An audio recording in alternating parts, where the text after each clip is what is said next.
예, 반갑습니다. 어제 늘상 비가 오더만은 오늘 상당히 화창한 날씨입니다. 참 날씨 좋습니다. 그리고 오늘 처음으로 이 유튜브 하면서 장비를 하나 샀습니다. 예, 스마트폰 짐벌입니다. 이 나이 구독자님께서 이 화면이 너무 얼렁얼렁 거린다, 짐벌을 하나 사가지고 해봐라 라고 했습니다. 그래서 짐벌을 하나 샀습니다. 아직 이 짐벌에 대한 것이 아직 굉장히 서툽니다. 이 렌즈 초점이라든지 흔들림이라든지 이런 것에서 많이 부족합니다. 이 짐벌을 자주 사용하다 보면은 이 짐벌 사용에 대해서도 많이 늘 것으로 보고 있습니다. 하여튼 오늘 짐벌을 사용해서 처음으로 영상을 찍고 있습니다. 이 무엇을 하든지 간에 하나하나 늘어나는 것입니다. 마찬가지로 유튜브를 한 지가 이제 2년 좀 되어 가는데 이제 나도 유튜브 재산이 하나 늘었습니다. 아직 스마트폰 이 짐벌에 대해서 익숙하지 않지만은 이 사용하다 보면은 자꾸 나아질 것이라고 믿어 의심하지 않습니다. 내가 어제 이 자산 재분배에 대해서 이야기했습니다. 자산 재분배. 그리고 이 자산 재분배가 투자의 시작이다 라고 이야기했습니다.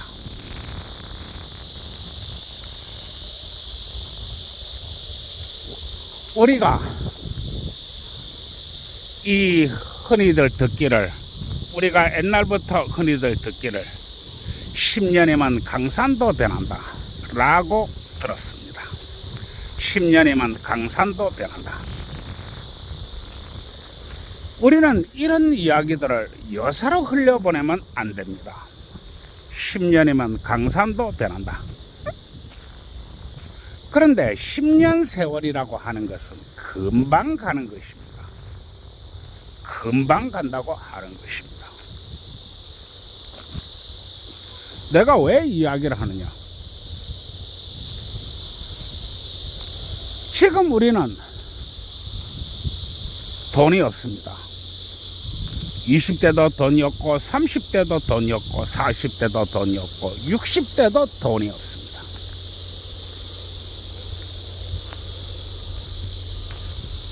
그런데 문제는 우리나라가 전 세계에서 백만장자가 가장 많은 나라라고 하는 것입니다. 백만장자. 지금 환율이 지금 1,450원 정도 가니까 14억 정도입니다. 아파트 한 채 값도 안 되는 그런 가격입니다. 물론 부산보다야 서울에 부산은 비할 바가 없지요. 그런데 전 세계의 백만장자가 몇 프로냐? 전 세계의 백만장자가 몇 프로냐? 한 3% 정도밖에 안 됩니다. 3% 정도밖에 안 된다고 하는 것입니다. 그리고 우리나라는 어떻게 보면은 백만장자 세계 1위 나라입니다. 그런 백만장자 세계 1위 나라가 돈이 없어요. 돈 말입니다. 돈이 없어요. 그러나 현금 보유고를 가지고 따져봐야 된다고 나는 생각합니다. 잘 살고 못 산다는 기준이 어딘가? 바로 현금 보유고라고 나는 이야기하고 있습니다. 외적인 이런 성장이 아니고 내적인 성장이라고 하는 것입니다. 그런데 우리나라의 가계 보유고가 얼마나 되느냐? 가계 보유고가 얼마나 되느냐. 통계청 자료에 의하면 우리나라 가계 현금 보유고가 2천만 원밖에 안 된다고 합니다. 2천만 원요. 이 무슨 끔찍한 수치입니까? 가계 현금 보유고가 2천만 원밖에 안 된다니요. 백만장자가 가장 많은 나라에서 이 무슨 해괴한 수치입니까? 그러면은 그 많은 돈들 다 어디로 갔나요? 그 많은 돈들 다 어디로 갔나요? 바로 부동산에 묶여 있다고 하는 것입니다. 부동산에 묶여 있어요. 부동산에 묶여 있는 건 좋습니다. 그러나 현금 보유고가 왜 이렇게 약해야 되는 건가요? 현금 보유고가 왜 이렇게 약해야 되는 건가요? 그것은 바로 부동산이 잡아먹고 차량이 잡아먹고 옷이 잡아먹고 가방이 잡아먹어서 그렇습니다. 이해하시겠나요? 부동산이 잡아먹고 가방이 잡아먹고 옷이 잡아먹고 차가 잡아먹습니다. 이놈이 이자를 잡아먹고 저놈이 이자를 잡아먹고 무슨 재주로 돈 버나요? 무슨 재주로 돈 버나요? 그리고 나이 친구들은 이야기합니다. 야, 이 자식아, 첫날 만나에 등산조끼에 등산바지, 이 새끼 정신 똑바로 차리라. 세상 그래 사는 거 아니야 라고 이야기합니다. 자신은 뭐 대단히 좋은 옷을 입었나? 아닙니다. 자신도 나와 별로 다른 바가 없습니다. 그런데 문제는 가슴에 나이키 마크 하나 달았다는 것입니다. 우리 60대의 꼬라지가 이렇습니다. 그러면 그 친구가 친구들한테 돈이나 쓰나? 안 씁니다. 친구들한테 돈 쓰는 꼬라지를 본 적이 없어요. 심지어는 20년 전에 갯돈 2만 원 가지고 지금도 싸우고 있습니다. 지금도 싸우고 있습니다. 그러나 나는 그렇지 않습니다. 나는 지금까지 우리 모임을 이끌어왔고 찬조도 수없이 했으며 심지어는 노래방도 몇 번을 데리고 갔습니다. 이게 나의 일입니다. 돈 쓰는 것에서 이렇게 차이가 난다고 하는 것입니다. 이게 바로 현금의 힘입니다. 그리고 우리는 비교 문화에 절어서 살고 있습니다. 절다가 완전히 쩔어버렸습니다.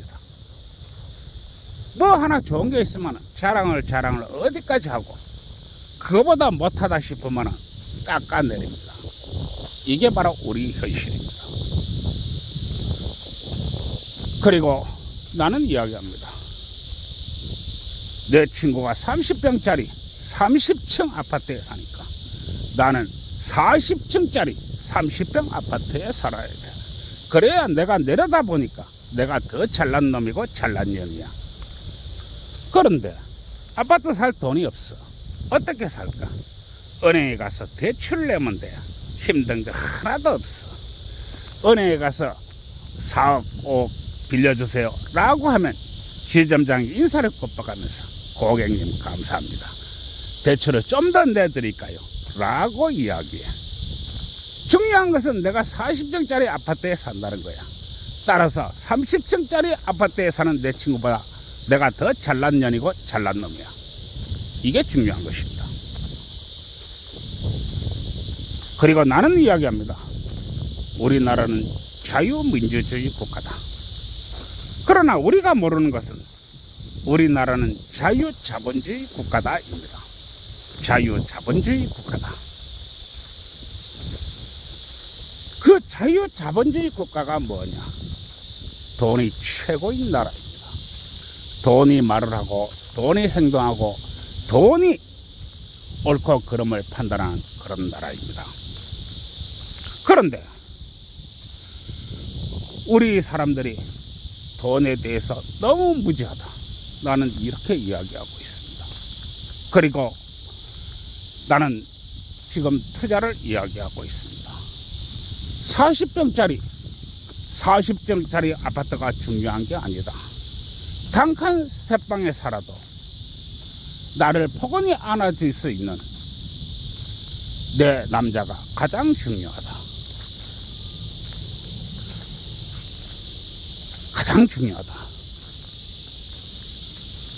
그리고 놈들 이자 월 100만원씩 월 200만원씩 이자 내는 것보다도 등 따시고 배부르며 단돈 20만원짜리 적금 통장이 나한테 더 중요하다라고 이야기하는 것입니다. 이게 바로 실리라고 하는 것입니다. 실리. 그리고 적금 통장은 내가 위험할 때, 내가 어려울 때 언제든지 끼어서 현금화할 수 있는 것입니다. 현금화할 수 있다, 이런 이야기입니다.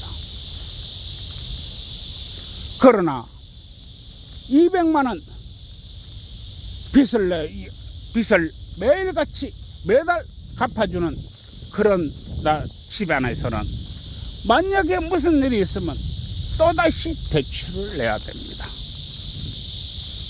병원비 대출, 생활비 대출. 그것은 대출에다가 대출을 쌓아가는 행위라고 하는 것입니다. 그것은 자본주의를 전혀 모르는 몰상식한 행위라고 하는 것입니다.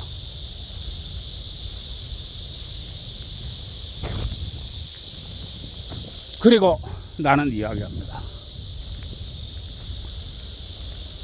적금을 통해서 또는 또 생활비를 아껴서 남편이 석 달치 봉급만 확보를 하게 되면 바로 자산을 재분배하라 라고 이야기했습니다. 그럼 어떻게 되느냐? 만약에 300만원 같으면 30%를 뗍니다. 그럼 한 100만원이라고 칩시다. 100만원 중에서 20만원은 저축을 합니다. 그리고 나머지 80만원은 투자로 들어가는 것입니다.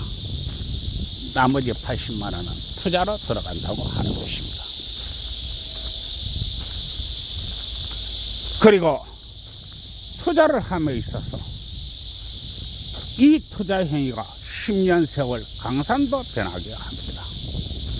10년 세월 강산도 변하게 한다, 이런 이야기입니다. 10년 해봐야 애가 초등학교 이제 한 2, 3학년 그 정도밖에 안 됩니다.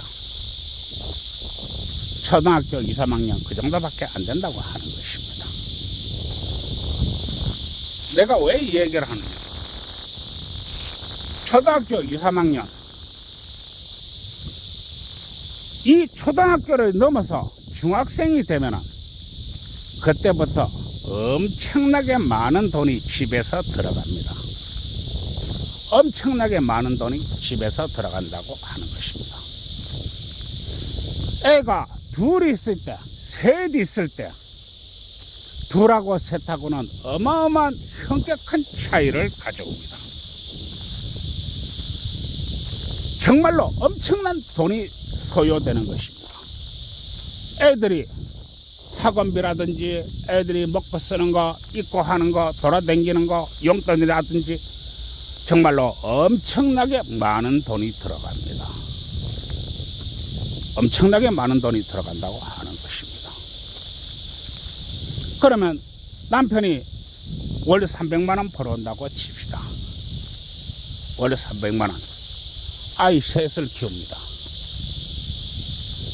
이때부터 남편이 돈은 저축하기가 굉장히 어려워집니다. 저축하기가 굉장히 어려워진다고 하는 것입니다. 왜냐하면 애 셋 키울 때 그 애 셋 키우면 300만원 다 들어가도 빠듯하기 때문에 그렇습니다. 빠듯하다고 하는 것입니다. 무슨 재주로 남들보다 더 열심히, 남들보다 더 많이, 남들보다 더 편안하게 세상을 살아갈 수 있나요? 이러다 보니까 우리가 아이를 낳지 않는 것입니다. 왜냐하면 300만 원이 다 들어가도 아득한 집에서 300만 원 중에서 150만 원 빼가지고 이자를 냅니다. 은행 이자. 150만 원 가지고 어떻게 사나요? 애세 때리고. 그렇게 하다 보니까 여성들이 눈이 어디까지 높아져가지고 남편 연봉이 1억 아니면 시집한다 라고 하는 것입니다. 원인이 여기에 있는 것입니다. 그래서 내가 이렇게 돈 이야기를 많이 하는 것입니다. 돈 이야기 말입니다. 내가 저출산과 그 대책을 이야기함에 있어서 처음부터 끝까지 돈 이야기를 할 수밖에 없습니다. 왜냐? 인생은 돈이기 때문입니다. 그런데 지금 인생은 모든 사람들이 남을 비교해 가지고 내가 남보다 더 잘 살고, 내가 남보다 더 좋은 옷을 입고, 내가 남보다 더 좋은 차를 가져야만이 내가 저놈보다 잘난 년이야, 내가 저놈보다 잘난 놈이야 라고 하는 것입니다. 어떻게 말입니다. 대출 내가지고 하면 된다 이런 얘기입니다. 그러다 보니까 뭐 가지고 애들 키우나요? 그러다 보니까 아이가 없는 것입니다. 아이가 없다 하는 것입니다. 즉 삼위 방법이 뭔지 아무도 말해주지 않고 아무도 가르쳐주지 않는다고 하는 것입니다. 이게 지금 우리 5060이 가장 큰 잘못입니다. 삼위 방법을 이야기하지 않는다. 왜 삼위 방법을 자기 자식들에게 이야기하지 않아야 됩니까? 그러나 아무도 이야기하지 않습니다. 아무도 이야기하지 않아요. 그래서 이런 문제가 생긴 것입니다. 그리고 투자로 달리는 인생, 그것은 10년 세월 동안 그야말로 경천동지할 변화를 만들어냅니다. 경천동지할 변화를 만들어낸다 이런 이야기입니다. 내가 그렇게 했으니까, 내가 그렇게 이루었으니까 절대로 의심하지 마시기 바랍니다.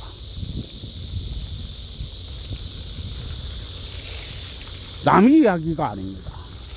나의 이야기입니다. 내가 그렇게 했으니까 절대로 의심하지 마시기 바랍니다. 내가 앞으로 나의 악조건을 얘기하겠지만, 나의 악조건은 정말로 일반 사람이 견딜 수 없는 그런 악조건이었습니다. 그리고 나는 해냈습니다. 비록 내가 10억이 문턱에서 무너졌지만 그것은 돈 때문에 무너진 것이 아닙니다. 그리고 지금 내가 살아서 이렇게 떠들 수 있는 것은 재산이 절반 이상을 날렸기 때문에 내가 살아있는 것입니다. 나의 이야기를 의심하지 마십시오. 실전 투자자인 내가 직접 이야기하는 것입니다.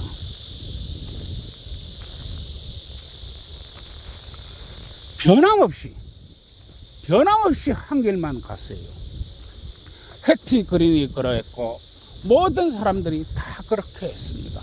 성공의 법칙에는 어려운 것이 없습니다. 아주 간단합니다. 단지 10년 세월이 지루할 뿐입니다. 그러나 이 10년 세월 안에는 수없이 많은 즐거움이 있을 것입니다. 왜냐? 내가 그랬기 때문에 그렇습니다. 수없이 많은 즐거움이 있다고 하는 것입니다. 그래서 통장 하나 아니면 둘, 10만원짜리 통장을 2개로 나누어서 괜찮습니다. 아니면 20만원짜리 통장 하나를 넣어도 괜찮습니다. 그 통장 하나를 확보하시고 나머지 80만 원은 10년 세월을 투자로 달리는 것입니다. 투자로 달린다고 하는 것입니다. 그리고 이 투자에 있어서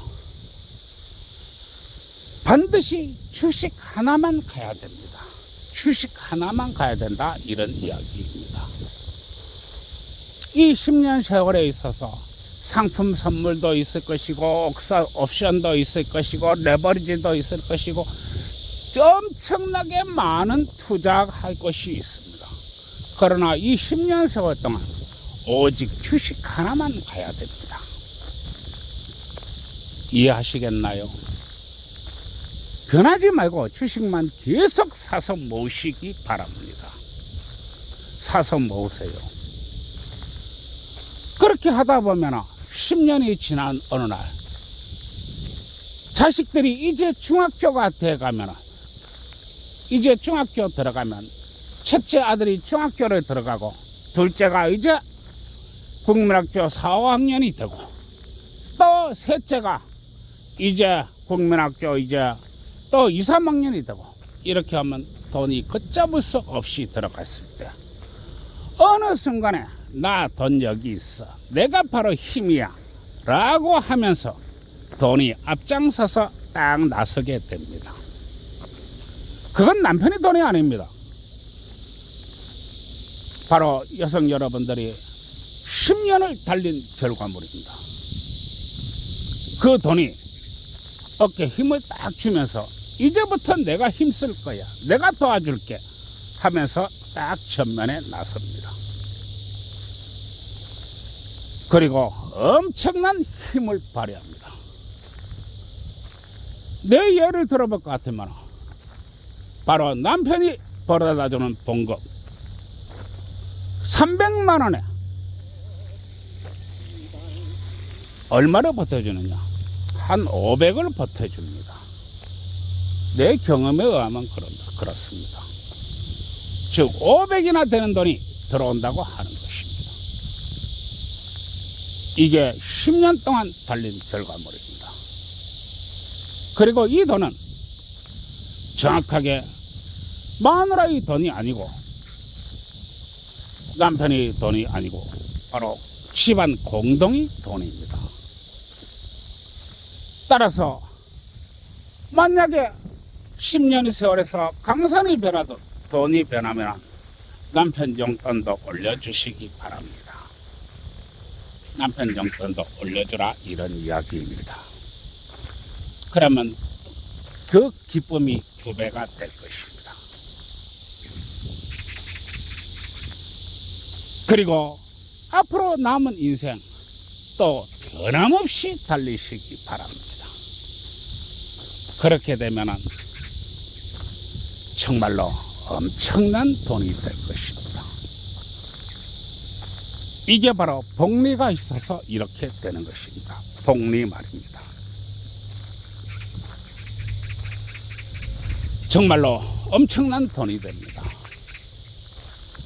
내가 이 세상에서 가장 멋있고 이 세상에서 가장 행복한 남자인 줄 알았습니다. 그런데 내가 불의일격을 받아서 쓰러졌습니다. 그리고 내가 곰곰이 생각해보니 내가 지공을 통과하고 대공을 통과했으나 천공에 부딪혀서 무너졌습니다.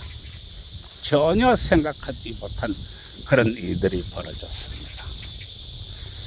아마 모든 투자자들이 10억에서 무너지는 이유가 이래서 그랬을 것입니다. 정말 생각지도 않고 뜻하지 않은 그런 일에 무너졌습니다. 내가 성공만 이야기하는 게 아니고 실패도 이야기합니다. 정말로 많은 일들이 있었습니다. 내가 이야기하니까 돈이 없다고 결혼 못한다, 그런 말 하지 마십시오. 그건 궤변입니다. 결혼은 어떻게 하느냐? 결혼은 어떻게 하느냐? 바로 섹스가 남자를 묶어줍니다. 섹스가 남자를 묶어준다고 하는 것입니다. 그런데 여성이 남자를 보면서 섹스를 거부합니다. 남자 안 묶입니다. 남자 안 묶인다고 하는 것입니다. 남자를 묶으려고 하면 섹스를 잘해야 됩니다. 그런데 우리나라는 참 나쁜 나라입니다. 지금 남자가 여자가 무서워서 접근을 할 수 없는 그런 나라가 되어 있습니다. 나의 변호사는 이야기합니다. 결혼은 아무나 하는 게 아니다. 결혼을 아무나 해야지 특정인이만 결혼한단 말입니까? 아주 나쁜 나라입니다. 그리고 내가 또 이야기하는데 여성은 남녀간의 섹스가 마지막이라고 생각합니다.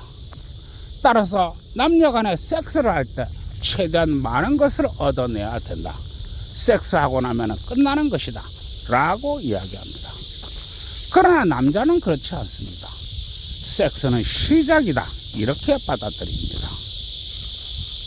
이 두 차이가 얼마나 많은 차이를 가져오는지 우리 여성분들은 아시기 바랍니다. 행복이 어디 있나요? 사랑이 어디 있나요? 미래가 어디 있나요? 대한민국 대법원은 변함없이 이야기하고 있습니다. 결혼 제도에 있어서 부부간의 섹스는 결혼 제도의 근본 중의 근본이다. 이게 결혼입니다. 따라서 섹스라고 하는 것은 처음이고 끝입니다. 그리고 부부의 행복은 돈에 있다고 내 수없이 이야기했습니다. 부부의 사랑이 돈에 있다고 누누이 이야기했습니다. 부부의 미래가 돈에 있다고 누누이 이야기했습니다. 33평짜리 새 아파트에 있는 게 아니다 이런 이야기입니다. 내가 오늘 이 이야기를 하니까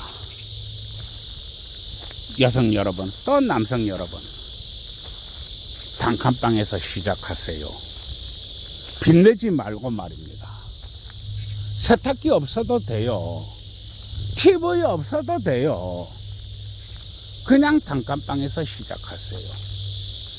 단칸 월세방에서 시작하다가 한두 달 손빨래 하면 되지요. 한두 달 손빨래 하고 가가지고 중고 세탁기 하나 사세요. 그거 돈 얼마 안 합니다.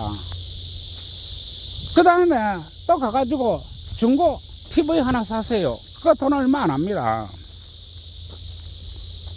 그렇게 하고 난 후에 이제 조금 있다가 이제 전세방으로 옮기세요. 그리고 그때 돈 좀 모이면은 새 세탁기 사고 새 TV 사세요. 어려운 거 아닙니다. 왜? 부모의 등골을 빨아먹으면서 대출은 있는 대출 다 내고 빚은 빚대로 내가지고 왜 그런 짓 하는 것입니까? 인생그리 사는 거 아닙니다. 인생그리 사는 거 아니라고 하는 이야기입니다.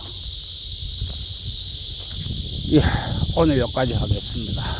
오늘 이 짐벌을 사가지고 이래 찍고 있는데 영상이 잘 나올지 또 걸어다닐 때하고 어떨지는 가서 한번 비교를 해 봐야 되겠습니다. 예, 오늘도 모두 좋은 날 되시고요. 이 화창한 봄날에, 이 여름날에 좌우지간 자신의 애인과 함께 또 마누라와 함께 이 길을 걸어보시기 바랍니다. 예, 좋아요, 구독 눌러주세요.